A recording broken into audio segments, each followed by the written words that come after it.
I saw death coming. And then I saw him steal it.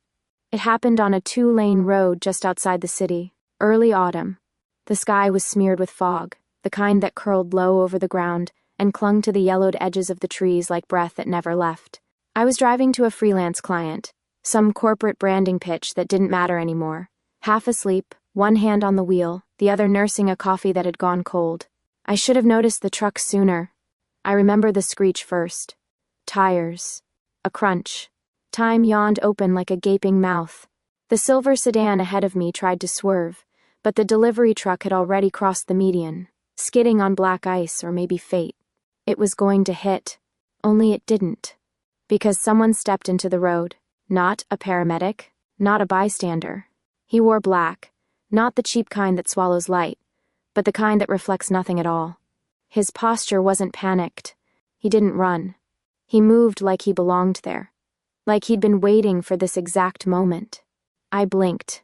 The crash never came. The truck halted mid-curve, as if frozen in thought.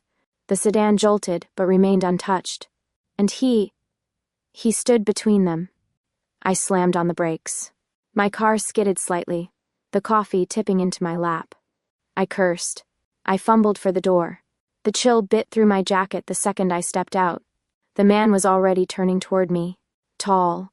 At least 6'4", but not bulky. Lean, precise. His skin was pale.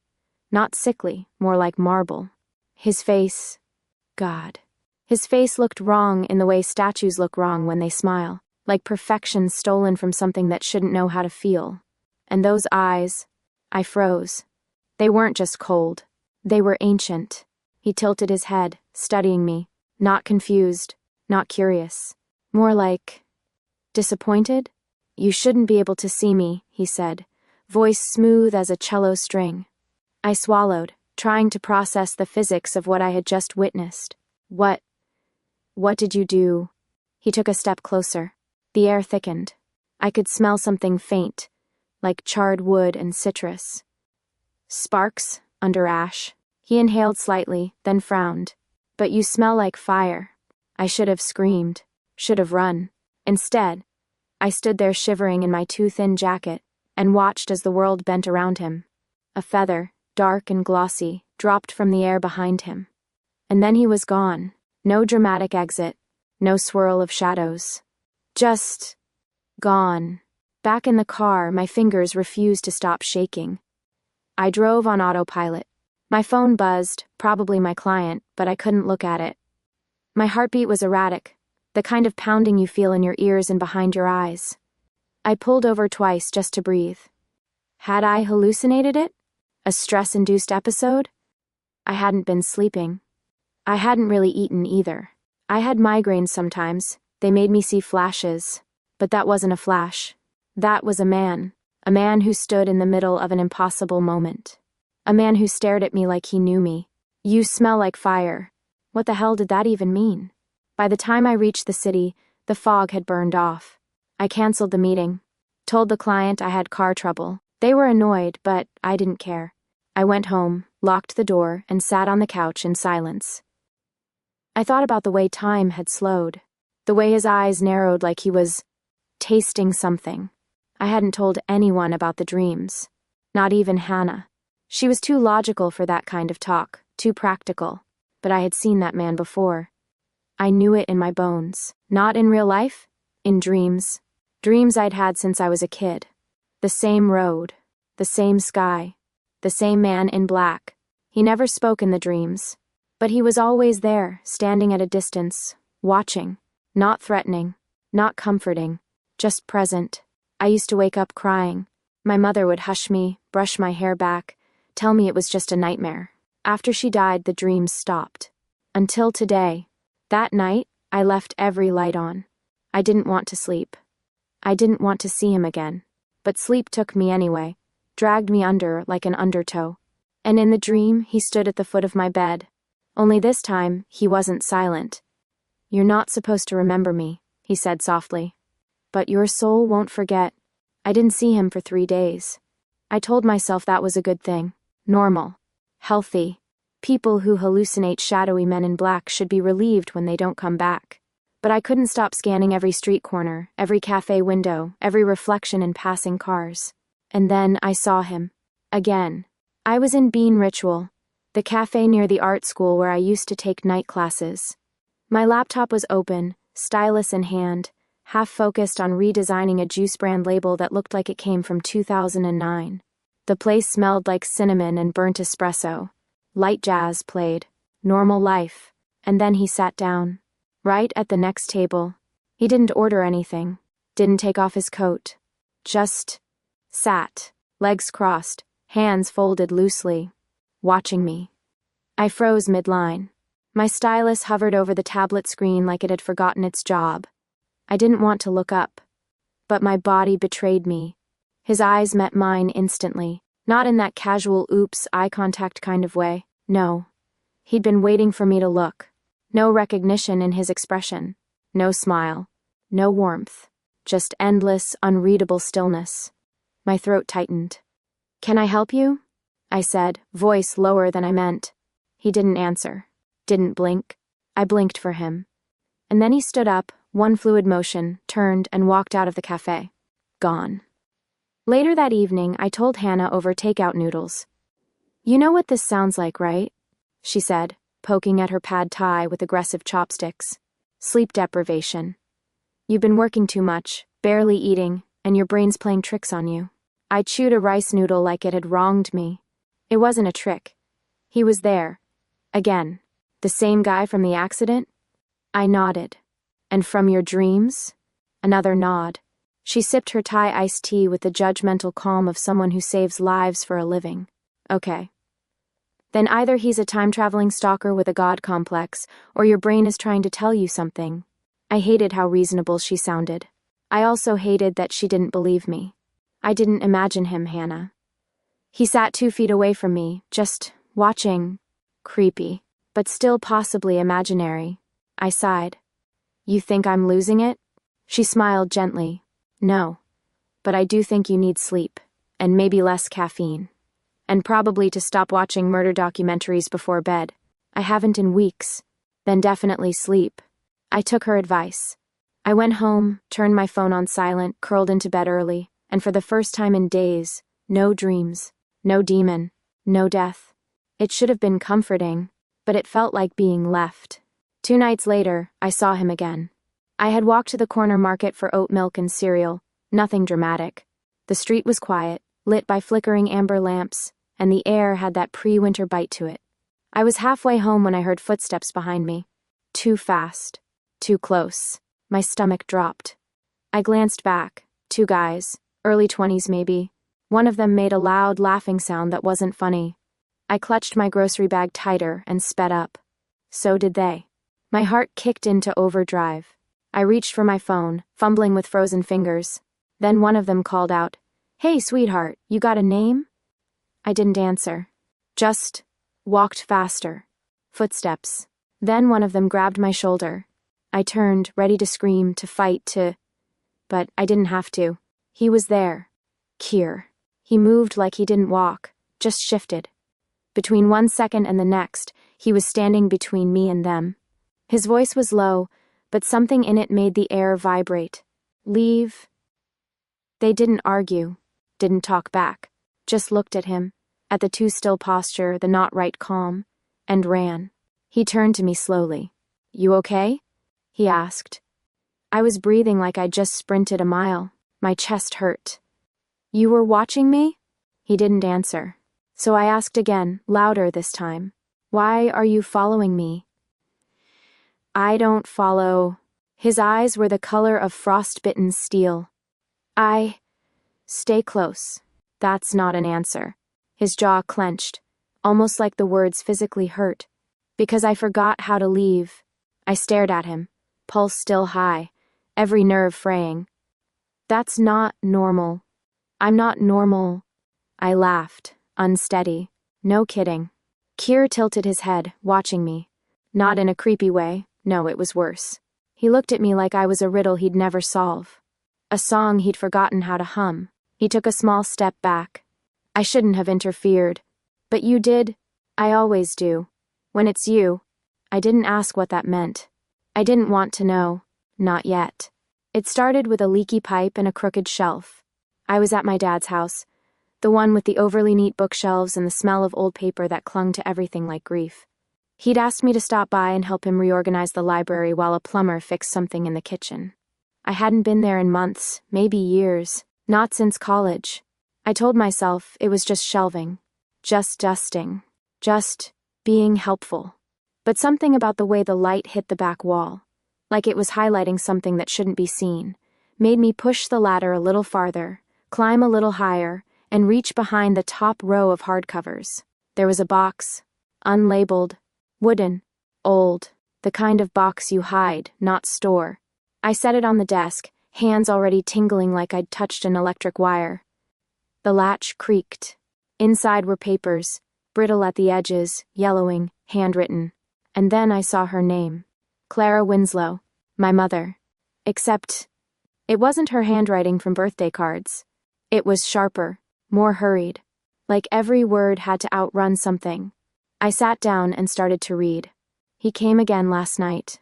I thought I locked every door. He never uses doors. I can't tell if he means harm or not. But I know he's not human. Not anymore. Your father says I'm seeing things. But I know what I saw. He watches me in silence. Like he's waiting for something. He says he can feel my soul. He says one day, he'll take it. My fingers went cold. I flipped through page after page. Nights blurred into terror, then guilt, then something I couldn't name. Obsession? Confession? I thought I loved your father. But love shouldn't cost you your name. That line hit like a slap. I reread it 3 times. My heart climbed higher in my chest with every word. What did she mean? What name? Why had I never seen these pages before? I heard footsteps. I slammed the journal shut and shoved it back into the box just as Oliver walked in, eating a bowl of dry cereal like it was popcorn. Dad says the plumber's leaving soon, he said, then paused, squinting at me. Why do you look like you saw a ghost? I rubbed my temples. I found something. Mom's old writing, in a box. He froze, spoon halfway to his mouth. Was it like a diary? Yeah. Did she mention anyone? That made me blink. What? He sat down across from me, setting his bowl down. He looked serious now, a rarity for Oliver. I don't know, I've always thought, I don't think Mom really died, not in the way they said. It never felt complete. My stomach dropped. What do you mean? He shrugged, but it was a forced kind of casual. Like I know we buried someone. But it didn't feel like she was gone, you know? It's like there's this hole where she should be, but it's not. Empty. Just blocked. I stared at him. Why didn't you ever say anything? He frowned. Because everyone treats me like I'm the young one who doesn't remember. And you never talk about her either. I looked down at the box. My hands were still trembling. She wrote, about someone. A man who came at night, who said strange things. Someone who felt her soul.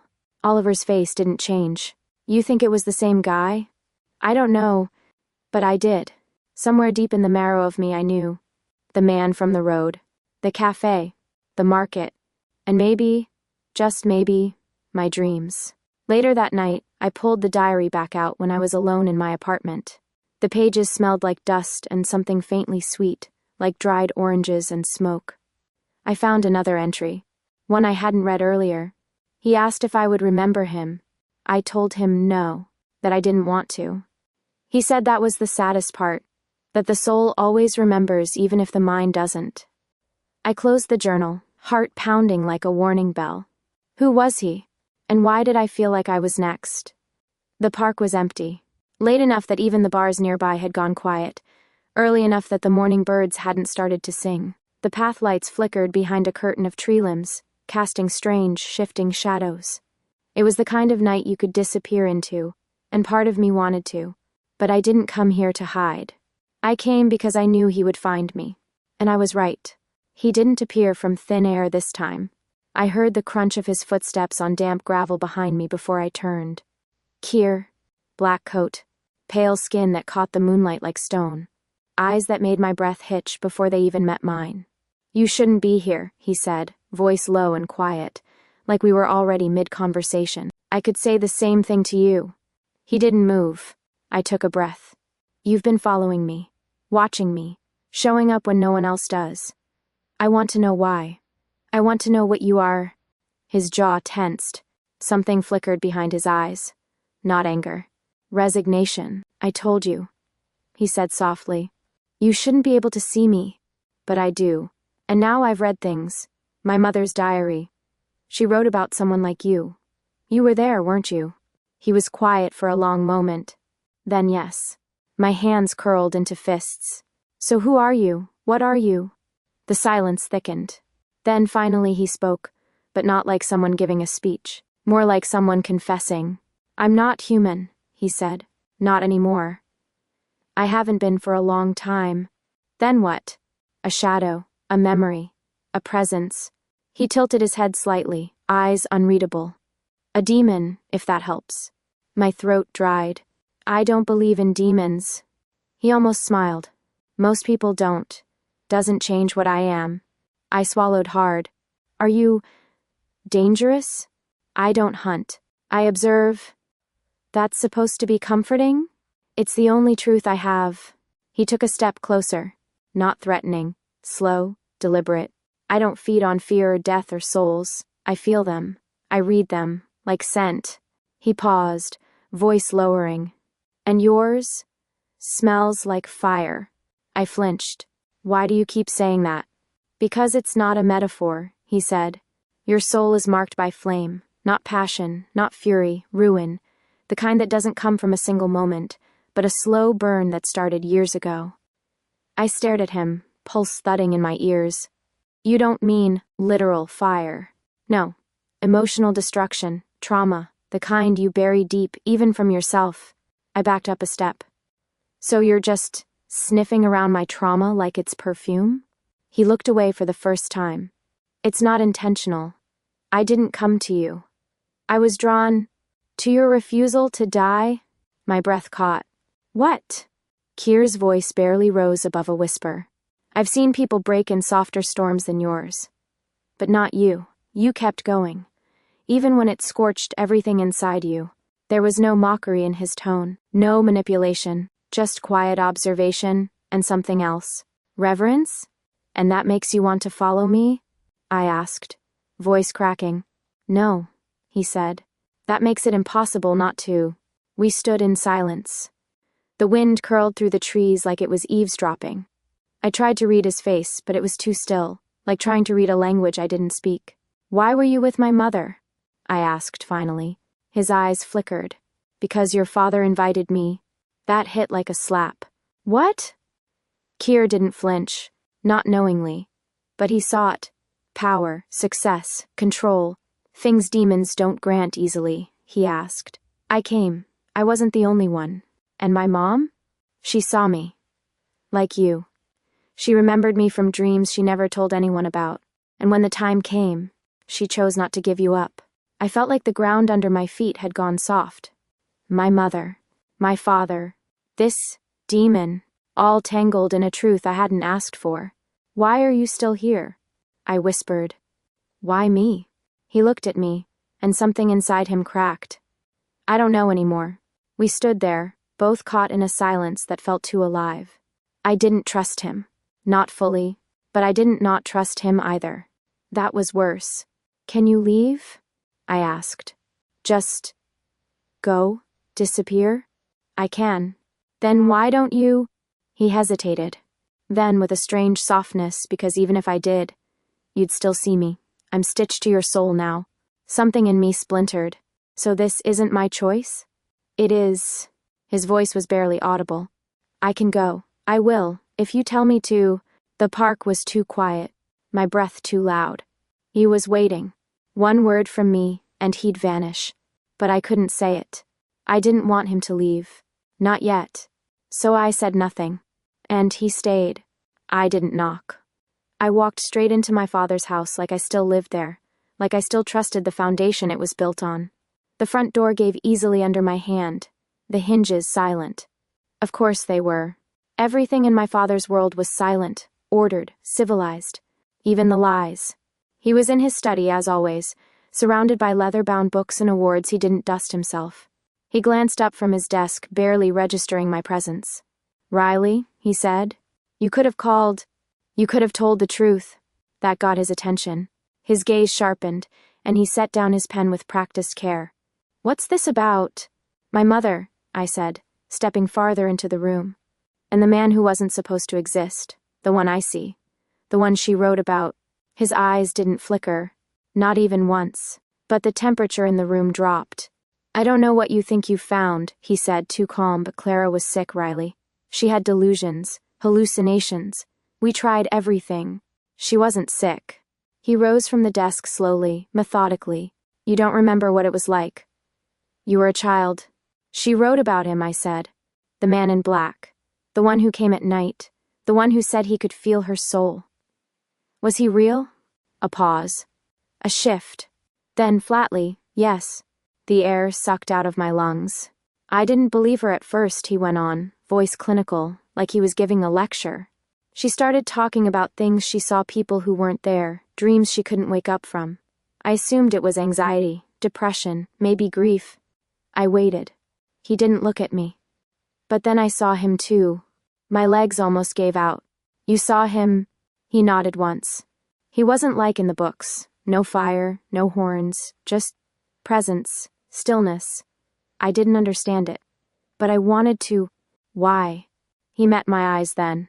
His gaze was sharp, glittering. "Because I was ambitious. Because I was brilliant and underpaid and invisible. I wanted more." My voice came out brittle. "So, you made a deal?" "Yes. Not with him," I said, my chest tightening. "Not with Keir." "No, my father said." "Keir was the one who warned me." That stopped me cold. "He said it wasn't worth the cost," my father continued. "Said some souls aren't his to touch. That they're already marked." "And you ignored him?" He smiled, not with warmth, but with pride. "I made a deal with someone stronger. Someone who offered me results." My skin crawled.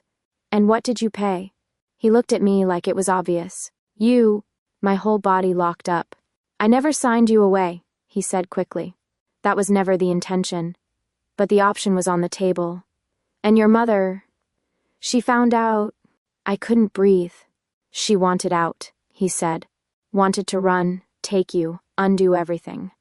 But there are no exit clauses in these kinds of contracts. So what happened to her?" He hesitated. "She disappeared." "You mean you let her disappear?" "I gave her a chance to run. She took it." "And me?" My voice cracked. "Did she try to take me, too?" "Yes," he said. Then softer, "But I kept you." I stared at him, my hands shaking. "You kept me like a possession," I whispered.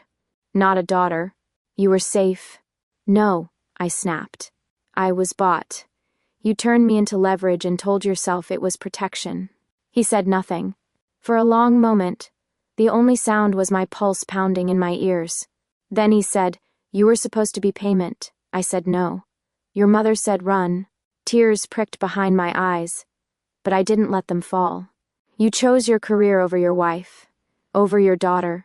I chose certainty." I laughed, bitter. "And now I see where I get the fire." He blinked. "What?" "Nothing." I stepped back toward the door. "This was a mistake. Riley, you don't get to say my name like that." He followed me to the hallway, but I didn't slow down.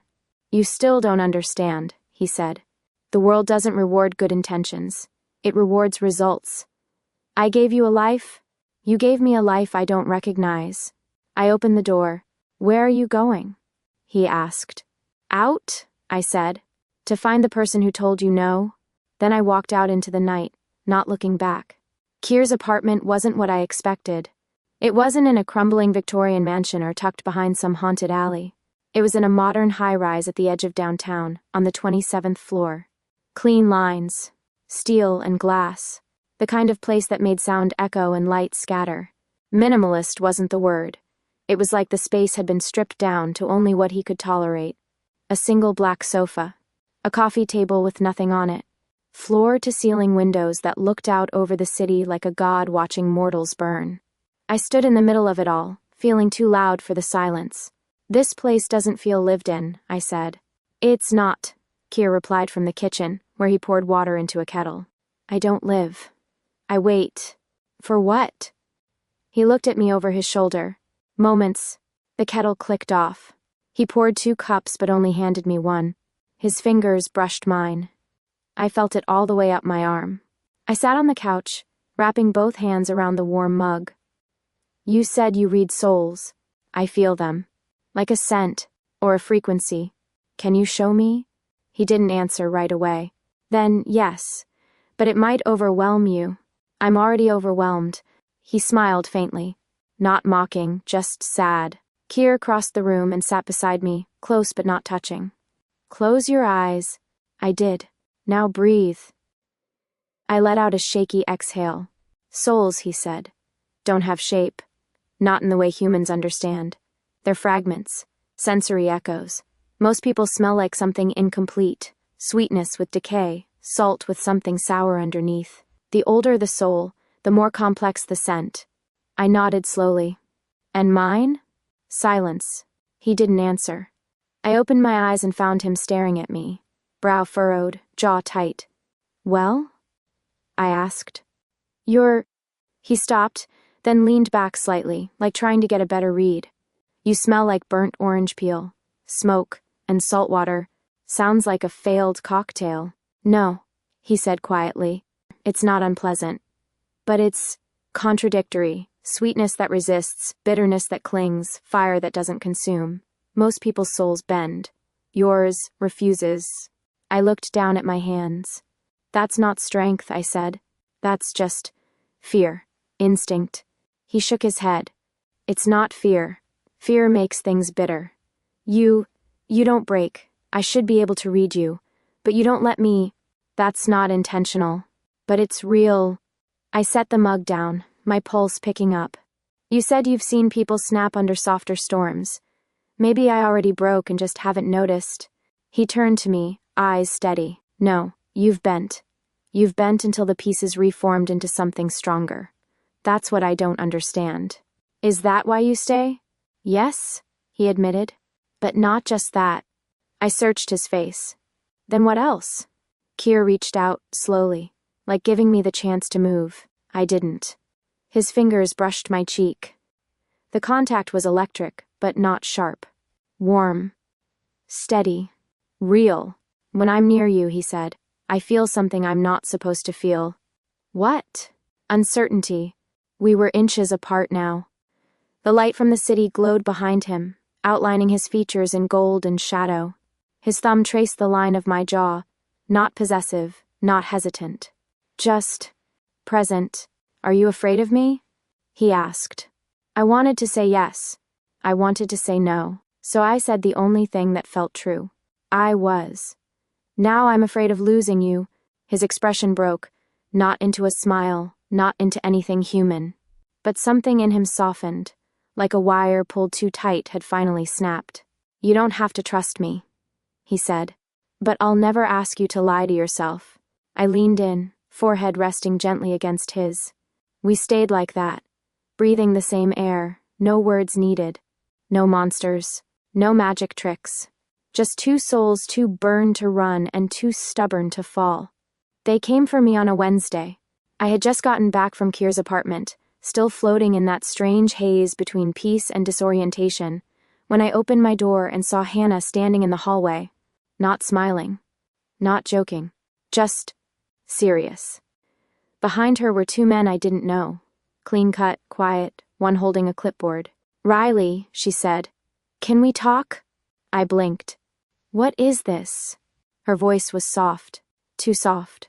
Your father called me. He's worried. He said you've been hallucinating, talking about demons, isolating. He sent you? I took a step back. No. No way. I didn't want to come like this, she said quickly. But he said you were spiraling. And I've seen the signs, Riley. You're not sleeping. You're agitated. You think I'm crazy. I think you need help. The words landed like a slap. One of the men behind her spoke. Miss Winslow, we'd like to ask you a few questions. You're not under arrest. This is just a safety check. No, I said, breath catching. You don't get to do this. Riley. Hannah reached out. Don't touch me. My hands were shaking. My vision blurred at the edges. I was cornered, and my own best friend had helped build the trap. I trusted you, I whispered. I am trying to help you. No, I said, voice rising. You're trying to fix me. You think I'm broken because I finally stopped pretending everything was normal. She hesitated, guilt flickering in her eyes. And then he appeared. One moment the air was heavy with tension, the next it changed, like a storm rolling in on silent wings. Keir stepped into the hallway from the shadows. No sound, no footsteps. The men instinctively backed away. You shouldn't be here, I breathed. I had to come. His gaze swept over the scene. Hannah frozen in shock, the clipboard man whispering into her radio, the fear spreading like spilled ink. Keir stepped between me and them. They can't help you, Riley. Not the way you need. She's in crisis, one of the men said shakily. No, Keir replied. She's waking up. I felt Hannah's stare like a burn. Who is he, Riley? I don't know, I said honestly. But I trust him more than I trust you right now. Her expression collapsed. The men moved forward again. Protocol, procedure, human logic at war with something they couldn't name. And that's when I felt it. A heat. Not from Keir. From me. My chest burned, like something inside was splitting open. The pressure of their doubt, their concern, their false compassion. It cracked something loose. Keir flinched. What's happening? I gasped. He turned to me, eyes wide for the first time since I'd met him. Your soul, he said. It's resisting me. What does that mean? If I stay, it will tear itself apart. Panic flared in my lungs. No, you're not hurting me. I'm part of the problem, Riley. No. I reached for him, but he stepped back. You were never mine to save, he said quietly. But I wanted to try. Don't do this, I said, heartbreaking. Don't leave. His eyes searched mine, and for a second I saw it. The grief. The choice. And then he was gone. Just like that. The hallway felt colder. My knees buckled. I didn't cry. I didn't scream. I just stood there, while Hannah whispered my name, and the world kept spinning without him. I didn't see my father again until the day he knocked on my door. He looked smaller than I remembered. Not physically, but in presence. The edges of his confidence worn down, the suit not quite sitting right. His eyes were heavy with something I almost mistook for regret. I didn't invite him in. I wanted to say I'm sorry, he said, hands in his coat pockets like he wasn't sure what to do with them. For what? I asked. For lying? For trying to erase Mom? Or for calling in strangers to drag me into a padded room? He winced. For all of it. I leaned against the doorframe. Too late. I know. We stood in silence, the kind that comes after the fire's gone out. The smoke still thick, but no heat left to burn. I thought I was protecting you, he said quietly. You weren't, I replied. You were protecting yourself. He nodded once. I deserve that. You deserve worse. He didn't argue. That, more than anything, stunned me. Riley, he said, you're not the same girl I raised. No, I agreed. I'm not your girl anymore. I shut the door. And this time, I didn't look back. It was Oliver who found him. I tracked the scent, he said half-jokingly. But his eyes were serious. I remembered the places Mom used to go when she needed to think. One of them was the old orchard past the rail bridge. There's a house there now. Looks abandoned. Is he there? Oliver nodded. You should see him. He's not himself. Neither was I. But I went. The house was old, not in a haunted, crumbling way, just tired.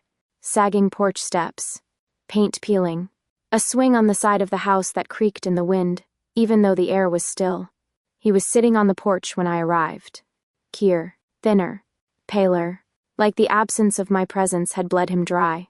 But when I stepped into view, his head snapped up, and those cold, ancient eyes lit with something human. He stood slowly, uncertain. You shouldn't be here. I should, I said, and I am. He watched me like I might disappear. I felt your soul last night, he said quietly. It flared, then it steadied. You're changing. I'm healing. He nodded. Good. I walked up the steps, stopping only when we stood face to face. I came to tell you something, I said, and you need to hear it." He said nothing, just waited. "I don't want you to stay because I'm broken." I took a breath. "I want you to stay because I'm not." He didn't move, but something cracked behind his eyes, a flicker of emotion that he wasn't built to name. "And I'll stay," he said, voice hoarse. "Because that's finally true." I reached for his hand. He took it. We sat on that porch until the sky turned from gold to gray to stars. No more confessions. No more bargains. Just silence that didn't hurt. There would still be nights where I woke up afraid. Still shadows I couldn't explain. Wounds I couldn't name. But I wasn't running anymore. And neither was he. Not from me. Not from what we were. Not from what we could be. He said my soul smelled like fire. But now I know. It smells like home.